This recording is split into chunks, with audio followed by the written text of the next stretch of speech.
આજે છે 3 મે, world press freedom day. એક એવો દિવસ જે અમને માત્ર પ્રેસની સ્વતંત્રતાની યાદ નથી કરાવતું, પણ તેની સાથે જોડાયેલી જવાબદારીઓનું પણ ભાન કરાવે છે. 1993માં સંયુક્ત રાષ્ટ્ર સંઘ દ્વારા આ દિવસની ઘોષણા કરવામાં આવી હતી, જેનો મકસદ પ્રેસની સ્વતંત્રતાના મૂળભૂત સિદ્ધાંતો અને જાગૃતિ ફેલાવવાનો અને તથ્ય શોધવા માટે પોતાના જીવ જોખમમાં મૂકતા પત્રકારોને શ્રદ્ધાંજલિ આપવા માટે છે.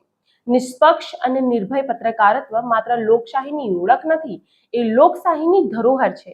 એ સામાન્ય નાગરિકોનો અવાજ બની ઊભો રહે છે, સત્તાધીશોને જરૂર પડે તો કાન પણ આંબળે છે અને સમાજને માહિતીગાર રાખે છે. ભારતમાં મીડિયા હંમેશા એક સક્રિય ભૂમિકા ભજવી છે, સ્વતંત્રતા સંઘર્ષથી લઈને ભ્રષ્ટાચારના પર્દાફાશ સુધી. પરંતુ આજે પ્રશ્ન ઊભો થાય છે કે શું પ્રેસ સાચે સ્વતંત્ર છે? શું પત્રકારો નિર્ભય રીતે વાત કરી શકે છે? આ દિવસે આપણે સૌ તેને વંદન કરીએ, જે લોકો ધાક, ધમકી, દબાણ અને સેન્સરશિપ વચ્ચે પણ સાચી વાત લાવવાના પ્રયાસમાં જહેમત ભોગવે છે. ચાલો આજ રોજ સત્યના પંથે ચાલતા નૈતિક પત્રકારિતાને સમર્થન આપવાનો સંકલ્પ કરીએ, કારણ કે જ્યાં સુધી પ્રેસ સ્વતંત્ર નથી, ત્યાં સુધી લોકશાહી અધૂરી છે.